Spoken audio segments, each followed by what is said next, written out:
তো কেমন আছো সবাই? আমাদের আরেকটা প্রবলেমের এপিসোড শুরু করা যাক। তো আজকের যে প্রবলেমটা নিয়ে আমরা আলোচনা করব সেটা তোমরা স্ক্রিনে দেখতে পাচ্ছ। তো এই সার্কিটটা দেখতে অনেকটা হুইস্টন ব্রিজের মতন। হুইস্টন ব্রিজের প্রবলেমটা আমরা কিছুদিন আগে করেছিলাম, তো সেটার লিঙ্ক আমি আই বাটনে দিয়ে দিলাম, ওখানে গিয়ে তোমরা দেখতে পারো। হুইস্টন ব্রিজের মতো এটা কেন নয় না, এখানে দেখো ক্যাপাসিটারের কিন্তু রেশিওটা উল্টো আছে। এটা C/C মানে 1:2 রেশিওতে আছে, কিন্তু নিচের পোর্শনে 2:1 রেশিওতে আছে। কিন্তু হুইস্টন ব্রিজে আমাদের কী ছিল না, রেশিওগুলো ওপরে আর নিচের রেশিও সেম হতো। আমরা এখানে ভোল্টেজ ড্রপটা মানে এই পোর্শনের ভোল্টেজ ড্রপ এখানের আর এদিকের ভোল্টেজ ড্রপটা যেহেতু সেম হতো, সেই জন্য আমাদের মাঝের ক্যাপাসিটারটার ক্ষেত্রে দুদিকে কোনো ভোল্টেজ ডিফারেন্স থাকতো না, সেই জন্য মাঝের ক্যাপাসিটারটাকে আমরা বাদ দিয়ে দিতাম। এইভাবে আমরা করেছিলাম। কিন্তু এই প্রবলেমটার ক্ষেত্রে কিন্তু আমরা ওইভাবে মাঝের ক্যাপাসিটারটাকে বাদ দিতে পারবো না, তার কারণ তুমি এখানে দেখো রেশিওটা উল্টে গেছে, বা এখানে 1:2 না থেকে 1:3, নিচেরটা 3:1, মানে ওপরে যে রেশিওটা থাকবে নিচের লাইনের রেশিওটা ঠিক তার উল্টো দেওয়া থাকবে। এটা একটা স্পেসিফিক টাইপের প্রবলেম। তো এটা যে মেথড দিয়ে আমরা করব সেই মেথডটার নাম হচ্ছে চার্জ ডিস্ট্রিবিউশন মেথড। তো দেখা যাক আমরা কিভাবে শুরু করি। তো এটার ক্ষেত্রে যেটা বার করতে চেয়েছি, আমাদের তো সার্কিট সিরিজ চলছে, সার্কিট সিরিজের অন্যান্য প্রবলেমগুলোর মধ্যে যেমন ইকুইভ্যালেন্ট রেজিস্ট্যান্স বা ইকুইভ্যালেন্ট ক্যাপাসিটেন্স বার করতে দিত, এই প্রবলেমটার ক্ষেত্রেও কিন্তু আমাদের এ আর বি টার্মিনালের মধ্যে ইকুইভ্যালেন্ট ক্যাপাসিটেন্স বার করতে দিয়েছে। আমাদের এখানে প্রথমে যে জিনিসটা আইডেন্টিফাই করতে হবে যে আগের দিন যেমন আমরা মানে আগের বিগত কয়েকটা প্রবলেমে যেমন আমরা দেখেছি যে সিমেট্রি মেথড আমরা ইউজ করেছি, যে রেজিস্ট্যান্স বা ক্যাপাসিটেন্স সিমেট্রিক পজিশানে থাকলে তাদের মধ্যে দিয়ে কারেন্টটা সেম হয়। তো এটার ক্ষেত্রে আমরা প্রথমে ভেবে নেব এবির এখানে একটা ভোল্টেজ দেওয়া আছে, মানে এটা আমরা ভেবে নিচ্ছি, ইম্যাজিন করে নিচ্ছি। তো এখানে যদি একটা ভোল্টেজ দেওয়া থাকতো তাহলে কি হতো না, উপরের ক্যাপাসিটারের যে সিস্টেমটা মানে এই যে সার্কিটটা এটা চার্জ হতে থাকতো। এবারে এখানে আমরা কি দেখছি যে আমাদের এই এ আর বি ইনপুট আউটপুটের রেসপেক্টে এখানের ক্যাপাসিটার আর এখানের ক্যাপাসিটার সিমেট্রিক পজিশানে আছে, আবার সেই রেজিস্ট্যান্সের সিমেট্রিক পজিশানের মতো। তো সেজন্য আমরা যেটা করতে পারি যে আমাদের এখানে আমরা চার্জটা যদি Q1 ধরে নিই, তাহলে অবভিয়াসলি এখানে ক্যাপাসিটারের অন্য প্লেটটাতে -Q1 ইনডিউসড হবে। সিমিলারলি আমাদের এটার ক্ষেত্রে যদি চার্জ Q2 হয় তাহলে -Q2 এটা ইনডিউসড হবে। তো এটা আমাদের মোটামুটি আমরা একটা চার্জ ডিস্ট্রিবিউশন ধরে নিলাম। তো এখানে কি পয়েন্ট, ফার্স্ট কি পয়েন্ট কোনটা না, আমাদের এই যে সিমেট্রিক পজিশনে যে ক্যাপাসিটারগুলো আছে এদের চার্জ সেম হবে, ঠিক আছে। তো এবারে আমরা আরেকটা জিনিস আমাদের করতে হবে, যে সেটা হচ্ছে যে এই যে আই এর মতো পোর্শনটা, এটা হয়তো তোমরা দেখতে পাচ্ছ না, মাঝখানে এটাকে আমি একটু মার্ক করে দিই। এই পোর্শনটাকে যদি আমি হালকা করে মার্ক করে দিই, আর এই পোর্শনটা যদি আমরা আলাদা করে একটু এঁকে নিই, তাহলে জিনিসটা কেমন দেখতে হবে। এবার আমরা কি দেখছি না, এর এই যে প্লেটটাতে, এই প্লেটটাতে -Q1 চার্জ আছে, এতে Q2 চার্জ আছে, আর নিচের প্লেটটাতে Q3 চার্জ আছে।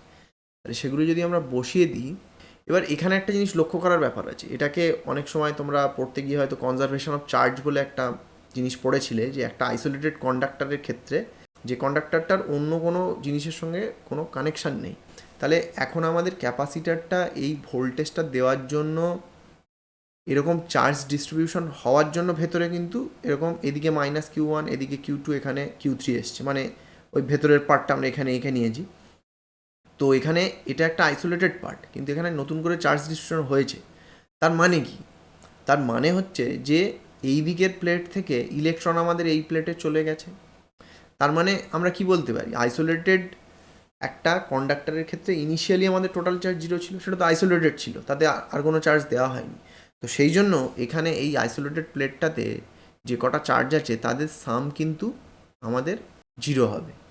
মানে আমরা এটা কিন্তু লিখতে পারবো যে Q3 + Q2 - Q1 = 0।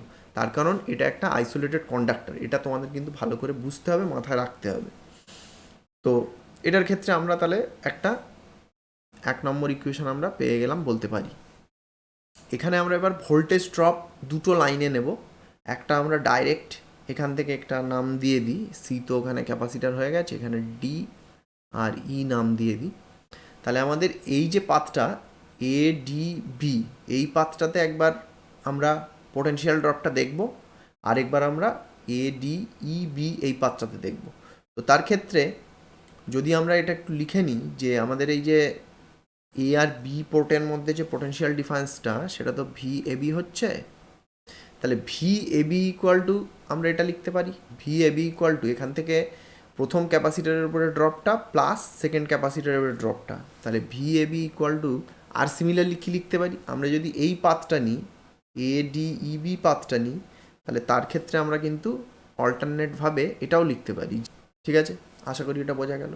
এবার বোথ সাইড থেকে আমরা ভিএডিটা কেটে দিতে পারি, তাহলে আমাদের কি পড়ে থাকছে। ঠিক আছে, এবারে আমাদের দেখতে হবে যে ভি ডিবিটা কত।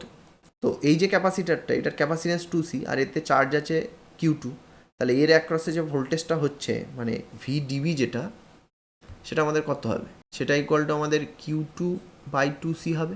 সিমিলারলি আমাদের যেটা আমাদের এই যে ভিডি যেটা আছে সেটা কত হবে, ভিডির ক্ষেত্রে ক্যাপাসিটেন্স 2C, চার্জ আছে Q3। এটা কোত্থেকে এলো এই ফর্মুলাটা, না আমাদের ইনিশিয়াল একটা ফর্মুলা তো আমরা জানি যে কিউ ইকুয়াল টু সিভি, এটা আমরা সবাই জানি, এটা আমি ধরে নিচ্ছি যে তোমরা সবাই এটা জানো, কারণ ক্যাপাসিটার প্রবলেম যখন শুরু করেছো বেসিক ফর্মুলা সবার জানা উচিত। তো যাই হোক, এবারে আমাদের ভিডিবি ইকুয়াল টু এটা হয়ে গেল, তাহলে ভিডি ইকুয়াল টু কত আসছে সেটা আমরা বসিয়ে দেবো। ভিডি ইকুয়াল টু আসবে আমাদের সিমিলারলি এটার মতো করে Q3/2C, তাহলে সেগুলো একটু আমরা বসিয়ে দিই। আর আমাদের ভিইবি যেটা, সেটা কত আসবে Q1/C, তাহলে সেগুলো আমরা একটু বসিয়ে দিই। তাহলে এটা আমাদের এলো Q1/C। তাহলে এখান থেকে যদি আমরা একটু সিম্পলিফাই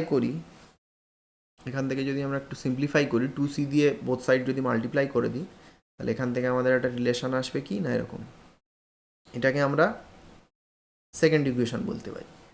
তাহলে ফার্স্ট ইকুয়েশন থেকে আমাদের কি এসেছিল একটু দেখে নিই। ফার্স্ট ইকুয়েশন থেকে আমাদের এসেছিল এই জিনিসটা। তো এখান থেকে আমরা কি করতে পারি না, Q3 ইকুয়াল টু আমরা কি লিখতে পারি, Q1 - Q2। ঠিক আছে, এবার আমরা চাই যে Q3টাকে রিপ্লেস করে দিই, তাহলে Q3 equal to Q1 - Q2 এসছে, তাহলে এই জায়গাতে এই যে Q3টা আছে তার জায়গায় যদি আমরা এটা রিপ্লেস করে দিই, তাহলে আমাদের এই ইকুয়েশনটা আর এই ইকুয়েশনটা একসঙ্গে বসালে, তাহলে আমাদের Q3-র জায়গায় রিপ্লেস করে দিলে কি হবে, আমাদের আসবে Q2 ইকুয়াল টু, Q3 ভ্যালুটা আমরা বসিয়ে দিচ্ছি, আমাদের আসছে +2Q1, এটা আসছে। তাহলে আমাদের এই ক্যালকুলেশনটা স্টেপ বাই স্টেপ করে Q2 ইকুয়াল টু এটা এসে গেল। আচ্ছা, এবারে আমরা কি পেয়ে গেছি, আমরা Q1 Q2 রিলেশন পেয়ে গেছি। এবারে যদি এই যে সার্কিটটা আছে, এই সার্কিটটার যদি আমরা একটা ইকুইভ্যালেন্ট সার্কিট আঁকার চেষ্টা করি, তাহলে সেটা কেমন হতে পারে। আমাদের এরকম অতগুলো ক্যাপাসিটারের জায়গায় একটাই ক্যাপাসিটার আছে আর সেম ভোল্টেজ এর দুটো পোর্টের মধ্যে রয়েছে, এটাই আমাদের ভিএবি, ক্যাপাসিটেন্সটা সি ইকুইভ্যালেন্ট আমরা ধরে নিলাম। তাহলে এই যে বড় সার্কিটটা, এই যে বড় সার্কিটের ইকুইভ্যালেন্ট সার্কিট যদি এটা হয়, তাহলে তার পজিটিভ টার্মিনালের দিক থেকে যদি আমরা তাকাই, এখানে পজিটিভ টার্মিনালের দিক থেকে যদি তাকাই, মানে এই দিক থেকে যদি আমরা সার্কিটটার দিকে দেখি, তাহলে আমাদের পজিটিভ প্লেট কোনটা, এইটার পজিটিভ প্লেট আর এটার পজিটিভ প্লেট মিলে এই পজিটিভ প্লেটটা হবে, তাহলে তাতে টোটাল চার্জ কত হবে, Q1 + Q2। এটা কিন্তু একটা বোঝার জিনিস, এটা বুঝতেই হবে। তো মানে আমি যদি এখানে একটু ঘিরে দিই, এইভাবে যদি জিনিসটাকে ভাবি যে আমাদের ভেতরে কি আছে আমার জানার দরকার নেই, এখান থেকে আমরা একটু ঘিরে দিলাম, এবার এই টোটাল জিনিসটার ক্যাপাসিটেন্স হচ্ছে আমাদের সি ইকুইভ্যালেন্ট, তাই তো, যেটা আমাদের বার করতে হবে। তো সেটার ক্ষেত্রে এই দুটো প্লেট মিলিয়ে আমাদের তাহলে সি ইকুইভ্যালেন্টের পজিটিভ প্লেটটা হবে, তাহলে সেটার ক্ষেত্রে সেই পজিটিভ প্লেটে আমাদের কিন্তু টোটাল চার্জ কিন্তু হবে Q1 + Q2। ঠিক আছে, আশা করি এটা বোঝা গেল। সিমিলারলি আমাদের উল্টো দিকের প্লেটটাতে চার্জ হবে Q1 + Q2 নেগেটিভটা। ঠিক আছে, তাহলে এই যে ইকুইভ্যালেন্ট সার্কিটটা, এখান থেকে আমরা ভিএবি ইকুয়াল টু কী লিখতে পারবো, আমাদের পজিটিভ প্লেটের যে চার্জটা Q1 + Q2/C ইকুইভ্যালেন্ট এরকম লিখতে পারবো। তাহলে এটা আমাদের কি হলো না, 3 নম্বর ইকুয়েশন এসে গেল। তো এখানে আমাদের Q1 Q2-র মধ্যে আমরা একটা রিলেশান পেয়েছিলাম, আর ভিএবি ইকুয়াল টু আমাদের দুটো রিলেশান ছিল, এরকম দুটো রিলেশান ছিল। এবারে আমরা এখানে নিশ্চয়ই যদি দেখি যে আমাদের কি করব, ভিএবি ইকুয়াল টু এরকম একটা এসছে, তাহলে এটার ক্ষেত্রে ওই Q1 Q2 রিলেশানটা আমরা ব্যবহার করব। Q1-এর যেটা এসছিল সেটা তোমরা ব্যাক করে গিয়ে দেখতে পারো, এটা 3 এরকম এসছিল। সি ইকুইভ্যালেন্ট ছিল। তাহলে এটার ভ্যালু হচ্ছে আমাদের, ঠিক আছে। এবার এগুলো আমি তোমাদের রেকমেন্ড করবো, তোমরা যখন এই প্রবলেমটা করবে, এই ইকুয়েশনগুলো তোমরা খাতা পেন নিয়ে করবে, তাহলে জিনিসটা মানে তোমার চোখের সামনে থাকবে, এত গুলাবে না। এখানে তো পেজের মধ্যে অনেকটা জায়গায় ডিস্ট্রিবিউটেড হয়ে গেছে, একটু গুলিয়ে যেতে পারে, তো সেটা করতে হবে। এবার আরেকটা জিনিস আমরা করব না, এই যে জিনিসটা আমরা লিখেছিলাম প্রথম একদম আমাদের যে রিলেশনটা ছিল যে ভি এডি আর ডিবি, এই রিলেশনটাকে যদি আমরা একটু লিখে নিই, এই রিলেশনটা যদি আমরা লিখে নিই, আমাদের V AD equal to Q one by C, আর এটা হচ্ছে Q two by two C. V AD equal to আমাদের ছিল কিউ ওয়ান বাই সি, তারপরে ভি ডিবি ইকুয়াল টু ছিল Q two by two C. V AD equal to, এটা AD Q one by C, আর V DB equal to Q two by two C. তাহলে এখানে আমাদের এবারে কি করব না, আমাদের এই যে রিলেশান দুটো, এই ভিএবি আর এই ভিএবি কম্পেয়ার করবো, আর এখানে আমি তার আগে আমাদেরকে একটু কিউ টুর ভ্যালুটা আমরা আবার বসিয়ে নেব। এটা অঙ্কটা দেখে তো আমাদের লেন্দি মনে হচ্ছে, কিন্তু এতটা লেন্দি নয়, খাতায় করবে তাহলে তাড়াতাড়ি জিনিসটা চোখের সামনে থাকবে, হয়ে যাবে। 7Q1 আসবে। আচ্ছা, এবার আমাদের ভিএবির এই যে ভ্যালুটা এসছে আর এখানে যে ভ্যালুটা এসছে, এই দুটো ভ্যালু কী হবে? এই দুটো ভ্যালু সেম। এই দুটো জায়গা থেকে যদি আমরা ভ্যালু বসিয়ে দিই, তাহলে সি ইকুইভ্যালেন্ট ইকুয়াল টু আমাদের কত আসবে? সি ইকুইভ্যালেন্ট ইকুয়াল টু, আমি একেবারে লিখে দিচ্ছি, তো তোমরা এটা খাতায় করবে, খাতায় করলে জিনিসটা চোখের সামনে থাকবে, বুঝতেও সুবিধা হবে। আমাদের তার মানে এসে যাবে 10C/7। তো এটাই কিন্তু আমাদের ইকুইভ্যালেন্ট ক্যাপাসিটেন্স ওই এ আর বি টার্মিনালের মধ্যে। তো এখানে জিনিসটা দেখে অনেকটা বড় মনে হচ্ছে, কিন্তু এর সিম্পল আইডিয়াটা আমি তোমাদের সবাইকে বুঝতে বলবো, যে এটার ক্ষেত্রে প্রথম এই দুটো ইকুয়েশন ভালো করে বোঝা দরকার, বা এর যে কি পয়েন্ট, এই প্রবলেমটার কি পয়েন্টগুলোকে আইডেন্টিফাই করতে হবে। যে কোনো প্রবলেম করার সময় তোমাকে কি কনসেপ্টগুলোকে আইডেন্টিফাই করতে হবে। তো এটার কি কনসেপ্ট হচ্ছে, এই যে আইসোলেটেড যে প্লেটটা ছিল সেখান থেকে তার টোটাল চার্জ 0 হবে, এটা একটা কি কনসেপ্ট, সেখান থেকে আমরা এই ইকুয়েশনটা লিখেছি। আরেকটা লক্ষ্য করার মতো জায়গা হচ্ছে, আমরা কি করলাম না, আমাদের এখানে তো সবগুলো আননোন আছে, মানে Q1 Q2 Q3, তাহলে এদের মধ্যে ইন্টার রিলেশনটা আমাদের নিয়ে আসতে হবে। ইন্টার রিলেশন নিয়ে আসার জন্য আমরা কি করলাম না, আমরা ইমাজিন করে নিয়েছি যে বাইরে থেকে আমাদের একটা পোটেনশিয়াল দেওয়া হয়েছে, তাহলে এখানে এ থেকে বির যে পোটেনশিয়াল ড্রপটা হবে সেটা আমাদের VAB equal to AD DB, মানে এটা দুটো স্টেপে পোটেনশিয়ালটা ড্রপ হবে, একবার ধরে নিলাম, সেখান থেকে এটা এলো।